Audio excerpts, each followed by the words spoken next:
Kenapa kita itu perlu teknologi nano Bapak sekalian? Komputer, itu kan pakai teknologi nano ya. Tahu nggak itu membuat komputer itu perlu berapa triliun, ratusan triliun ya. LCD-nya, LED-nya itu, pabrik suap bersihnya aja, itu nilainya 2 triliun membangun. Bayangkan berapa mahalnya mereka. Sementara tiba-tiba orang-orang jualan kunyit yang dinanokan, tiba-tiba harganya kunyitnya biasanya dijual cuman 10.000, 8.000, 5.000 per kilo, dinanokan menjadi 2,5 juta Bapak sekalian. Dan itu tidak perlu investasi triliunan. Saya barusan dapat order ya dari sebuah perusahaan di Indonesia yang besar sekali di Indonesia. Itu membuat kunyit nano. Dijual harganya nggak tahu, nanti nanya ke Pak Arif itu. Di atas poinnya beberapa juta gitu kan. Dan ini ternyata mulai dari berbagai macam bahan-bahan propolis, preolina, semuanya bisa dinanokan dan harganya menjadi mahal dan kita tidak perlu investasi secara besar. Sementara ini orang-orang minum ini kan obat-obatan kecantikan ini tiap hari. Bapak sekalian, ibu-ibu, kalau pakai kecantikan berapa hari sekali? Tiap hari. Kalau pakai beli HP sehari berapa kali beli HP? Beli HP setahun belum tentu sekali Pak Nurul, betul nggak? Beli komputer, anaknya dibelikan komputer setahun berapa kali Bu? Pak kalau nggak juara nggak dibelikan Pak. Terus kemana orang Indonesia ini kita mau ini? Apakah kita harus investasi membeli komputer? Jangan. Alhamdulillah ini saya sama Bu Eti diundang di Polandia. Awalnya saya saja, kemudian saya karena membahas tentang masalah toksisitas nano, kode etiknya nano ya. Hanya saya ngomong, wah saya sendirian, istri saya mau ikut. Hanya saya suruh daftar sendiri, dokter etik daftar dari BPPT kan. Diterima, begitu dilihat, diminta abstraknya, begitu diperiksa, wih langsung bagus ini, gratis. Jadi saya berdua dibiayai orang Polandia ya, LIPI-nya Polandia gitu, Akademi Polandia. Sampai di sana, dokter etik ini cerita tentang nano beras yang dinanokan sebagai pewarna alami kosmetik, nanti kan ya pakai kosmetik ya. Nah, itu teknologi nano. Mereka orang Eropa 36 negara sedang bingung membahas tentang bahayanya, toksisitasnya pewarna kimia, titania, zinc oksida. Ini kalau dipakai nanti lama-lama bisa masuk, ukurannya kan kecil sekali, di gimana nih kan gitu kan. Sampai dia 1000 kali lipat diuji coba konsentrasinya itu berbahaya atau tidak. Sampai kita diskusi sampai ke sana. Tiba-tiba dokter etik presentasi pewarna alami dengan beras. Jangankan di kulit, dimakan aja tidak mati orang gitu kan. Kaget mereka. Serius ini Bapak sekalian, kaget mereka. Diskors 30 menit diskors, semua langsung datang ngasih kartu nama ke Bu Eti.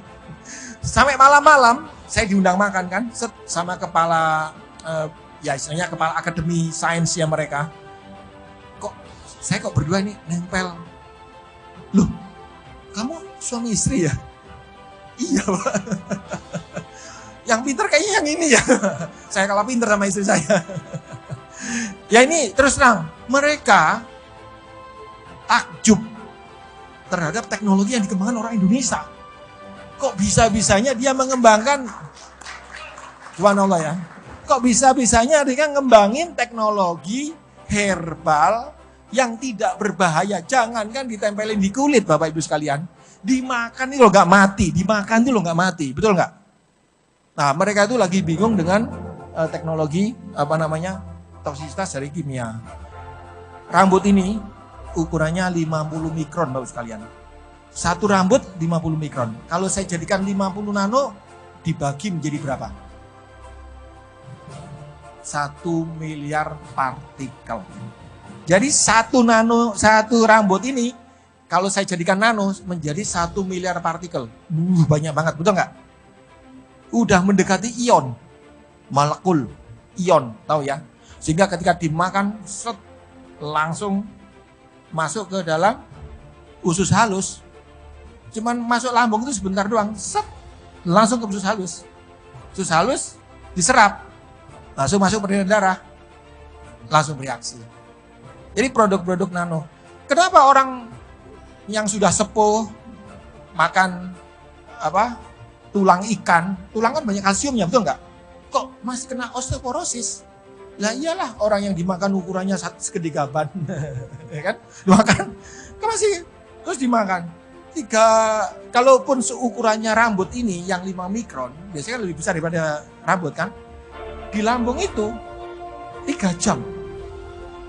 pH-nya bisa sampai minus 4, ya, pH 4. Itu ukuran yang besar rambut ini nggak bakal bereaksi. Paling keluar lagi, 1 hari keluar lagi. Jadi nggak akan keserap, Bapak sekalian. Tapi begitu, dan tubuh kita tidak membutuhkan banyak. Itu sedikit ya. Jadi dengan teknologi nano, kita makan sedikit langsung keserap. Kira-kira seperti itu. Jadi kayak ngelewatin tol ya, apalagi diminum pakai air kan. Biasanya kalau makanan nano kan pakai ini ya, diminum pakai air. Begitu di cairan kan, itu kayak kita naik jalan tol, ya kan, lewat jalan tol. Pakai Ferrari lewat jalan tol. Jadi kalau minum, udah kecepatan tinggi langsung masuk ke usus kita. Dan langsung mendekati ion karena ukurannya nano sekalian. Jadi langsung bereaksi dan masuk ke dalam sel darah merah kita. Dan langsung bereaksi. Diputar dengan kecepatan kita pompa ini aja kan, pompa jantung ini memompa darah berputar ini kan hanya beberapa menit kan untuk bisa kembali lagi ke ini kan, sehingga diantarkan seluruh tubuh. Jadi Bapak sekalian, dengan teknologi nano kita bisa mempercepat, pertama kita tidak boros, kita bisa sedikit, efikasinya tinggi, ya efisien dan efektif dan efisien ya, dan waktunya cepat. Nah ini kelebihan daripada teknologi nano itu seperti sehingga orang berbondong-bondong sekarang tidak ada jalan lain untuk obat-obatan, jamu-jamuan Indonesia yang kaya raya ini kecuali kita masuk ke nanoteknologi. Dan itulah yang sekarang ini sudah dikerjakan oleh orang-orang Cina. Jangan sampai ketinggalan. Kalau di Cina Bapak sekalian sebagai informasi ya, mereka kan bukan tropik ya. Kita ini tropik ya kan, dimana kita tuh orang Indonesia ini kekayaan alam hayatinya nomor 1 di dunia. Kalau dicampur dengan kekayaan alam hayati yang ada di lautan.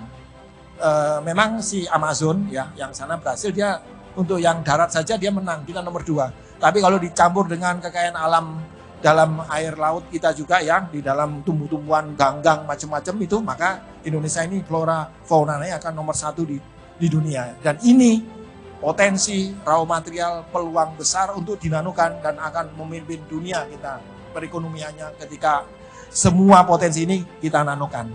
Saya sangat senang kita bisa bekerja sama dengan OA dan khususnya menerbitkan produk pertamanya ya Pak ya. Ini masih pertama loh ya.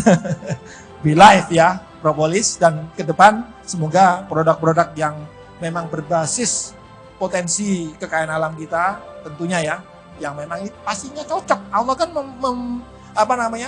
menciptakan tanaman-tanaman yang sekitar kita memang cocok untuk kita, betul nggak? Nah ini bisa jangan kita pakai produk luar terus ya, yang itu mestinya akan kemungkinan besar pasti tidak cocok ya, karena bahan bakunya dari luar kan. Kalau dari bahan gini Allah udah cocok, disesuaikan memang di alam-alam yang ada di tempat kita ini bisa kita manfaatkan dengan sentuhan teknologi nano. Insya Allah kita akan semakin lebih sehat, baik itu sehat jasmani, rohani, dan ekonomi. Demikian saya pikir, terima kasih dari Kang Mai dan Bapak sekalian. Semoga kita selalu diberi kemudahan oleh Allah SWT. Assalamualaikum warahmatullahi wabarakatuh.